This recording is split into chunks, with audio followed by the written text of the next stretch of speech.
Good morning, ladies and gentlemen. Pleasure to talk to you about Industry 4.0. And Industry 4.0 above the clouds, that's the title. So it's the aircrafts being above the clouds, and it is something in Airbus we think about how we bring that Industry 4.0 topic more in our production system to produce the aircrafts which is demanded by our customer, by the market.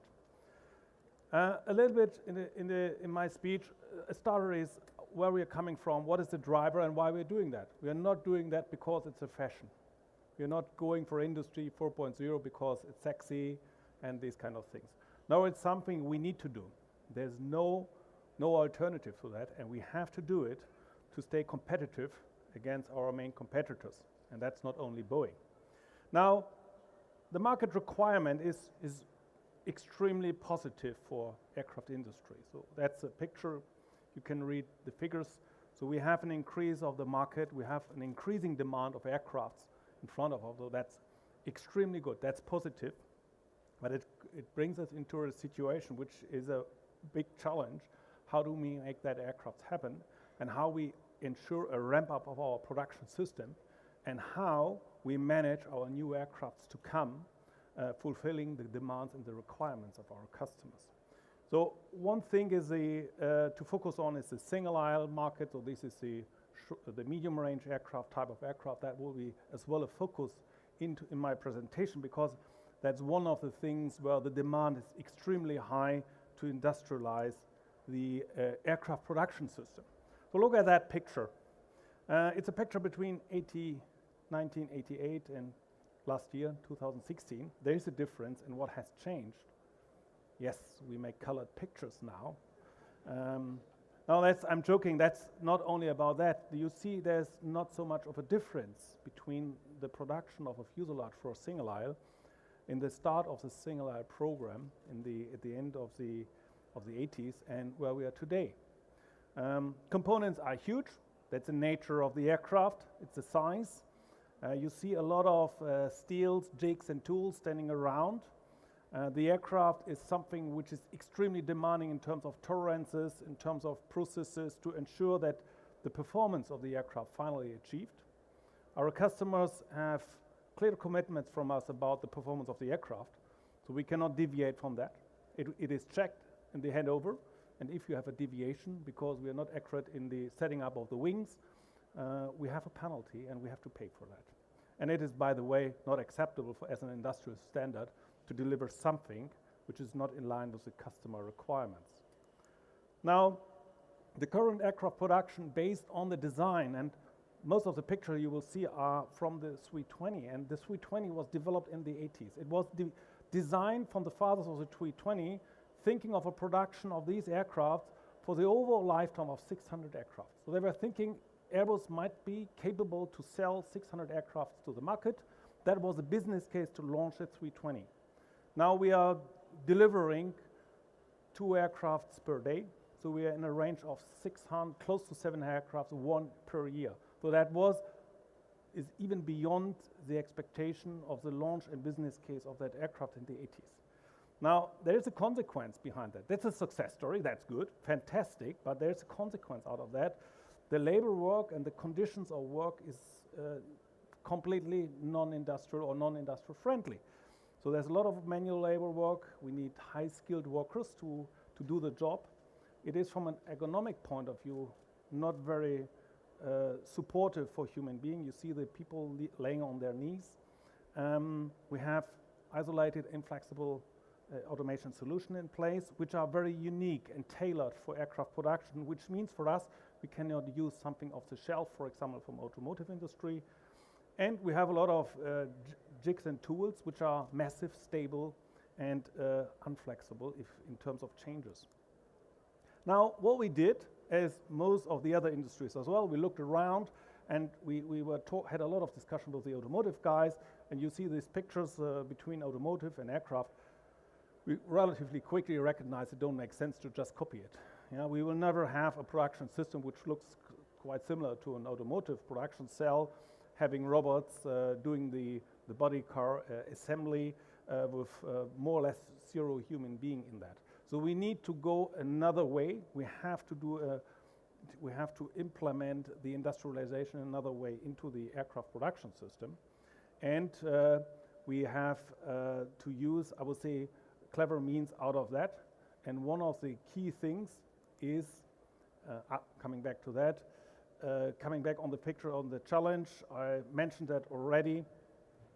So the biggest challenge for us is what you see here is the production rate and the rate increase. Mentioned that already, that we are today at 700 aircrafts per year.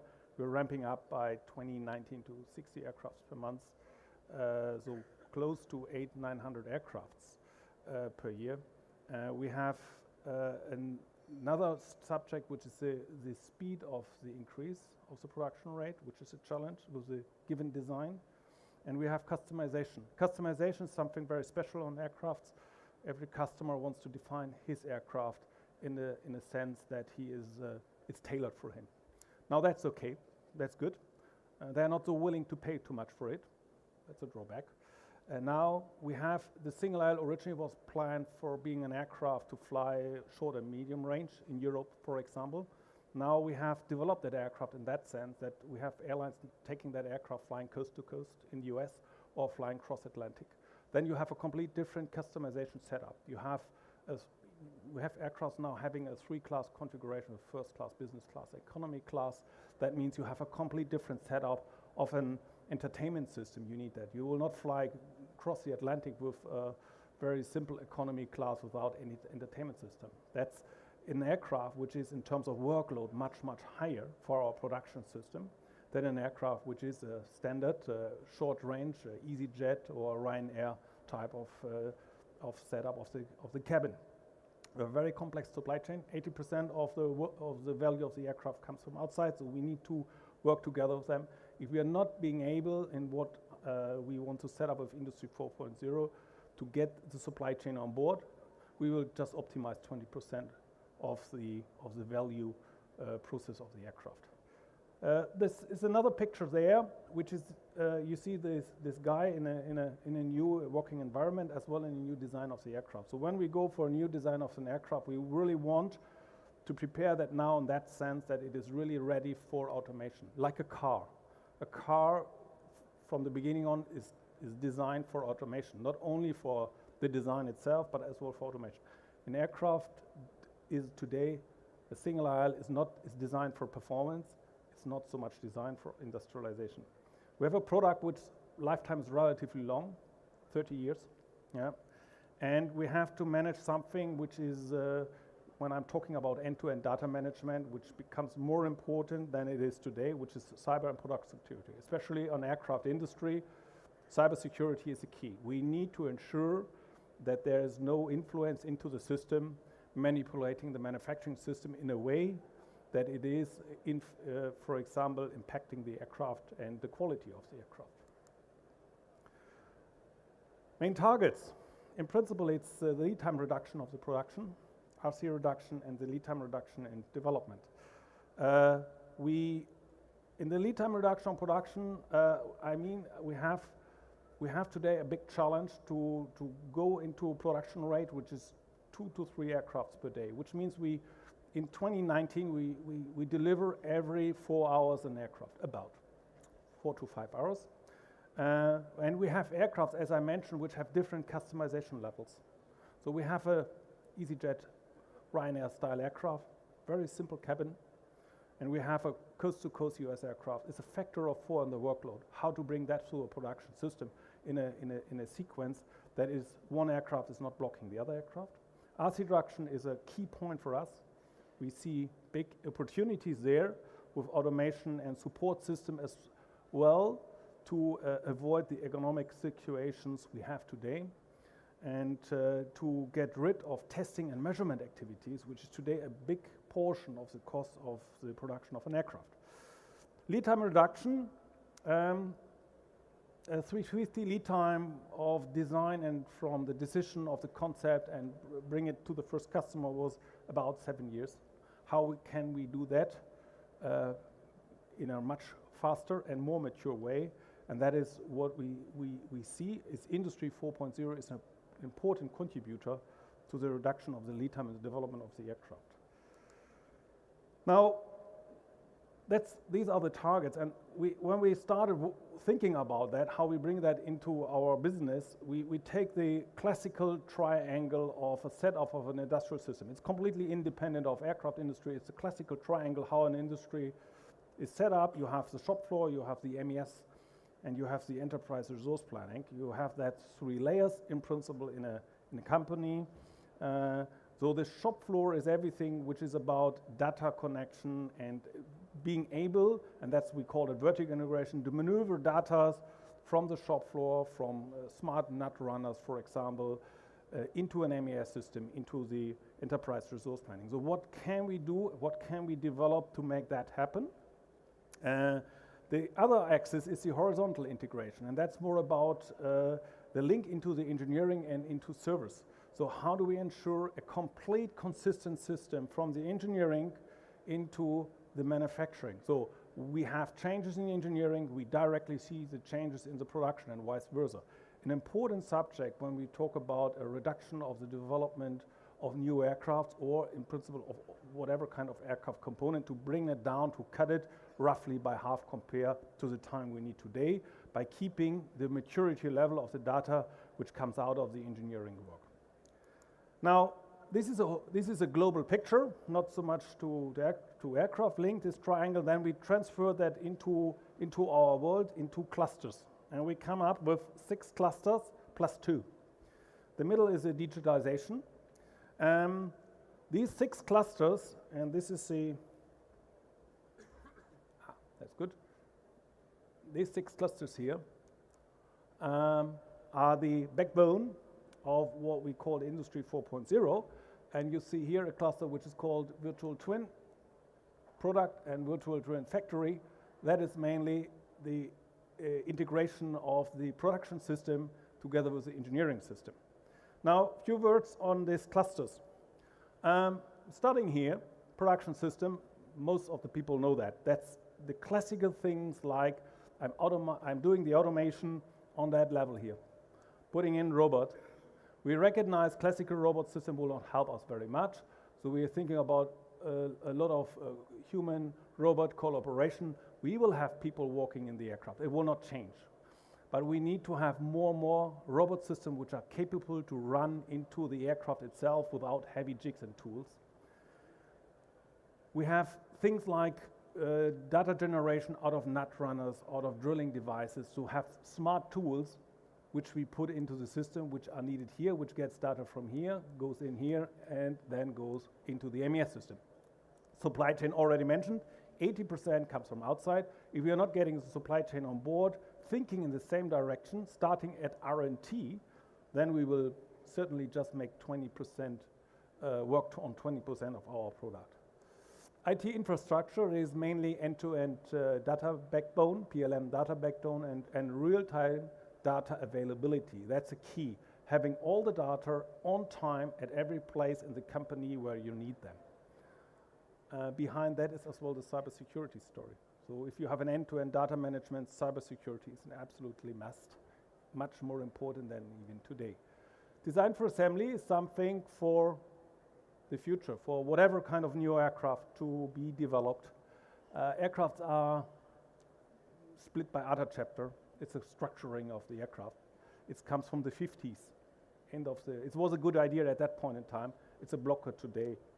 We need to find ways to generate, I would say, a more consistent interdisciplinary approach of the design of the aircraft. Human resources. All technology is nothing if you're not getting the people on board.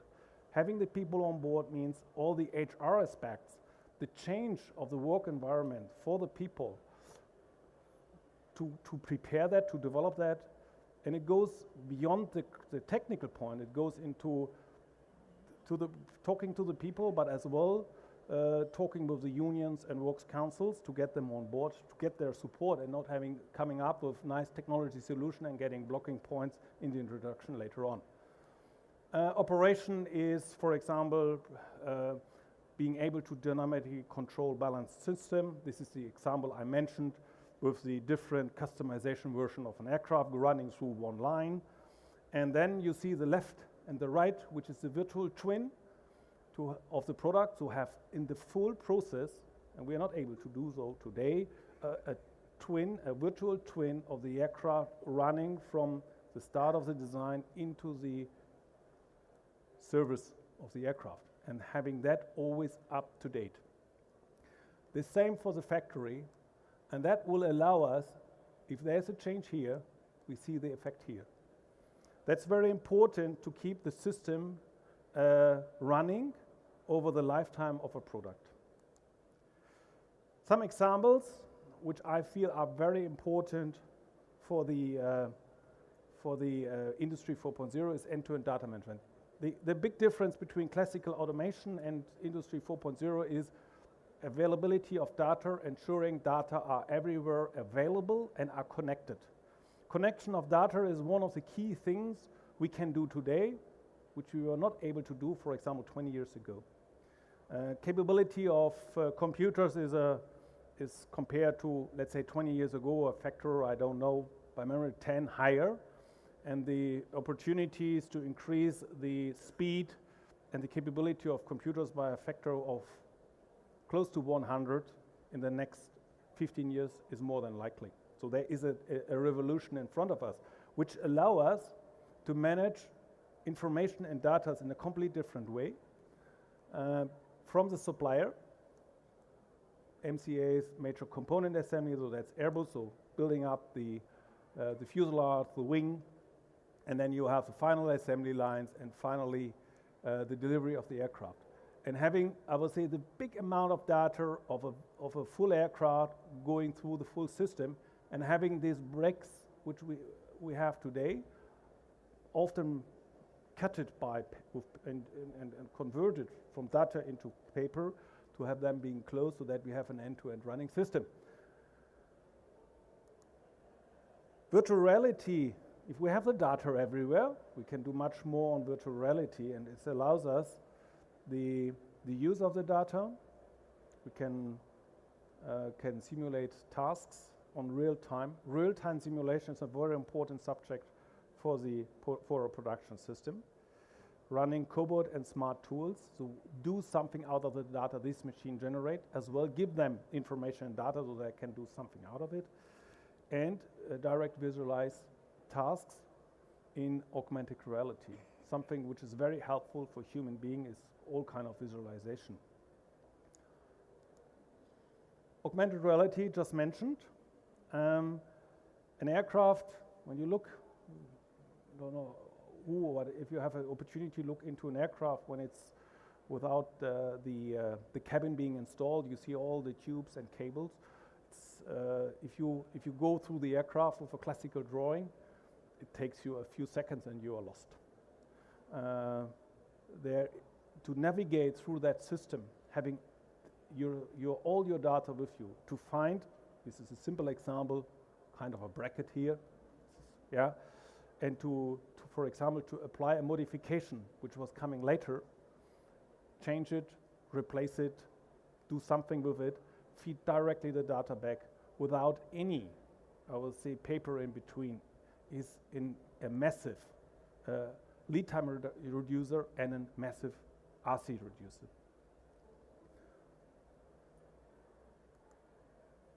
Now, my last slide.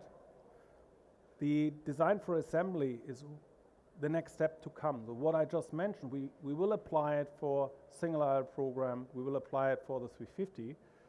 We need to do that to achieve the production rate to deliver the aircrafts to our customer. When we go for a new design for an aircraft, we can go a step beyond. We can completely rethink the setup of the aircraft. We can think in a sense that the aircraft, yes, it needs to ensure the performance capability. There's no question about. We cannot make a cheap aircraft which is not good in performance. Very unlikely that this kind of simple solutions is something which is accepted by the customer. So we need to have a high performance product still, but it needs to be set up more in platforms with standard elements, with interfaces and modules which are pre-equipped and then installed in a smarter way later into the aircraft. We have more multifunctional design, which means you have structure system. It's like cables and all the entertainment system being more integrated. We want to go for new assembly technologies, and that will allow us to have a design which is ready for automation. Still a design strongly driven by performance, but a design for automation. That is one of the key things we are currently working on in our R&T programs, to be prepared together with the devices like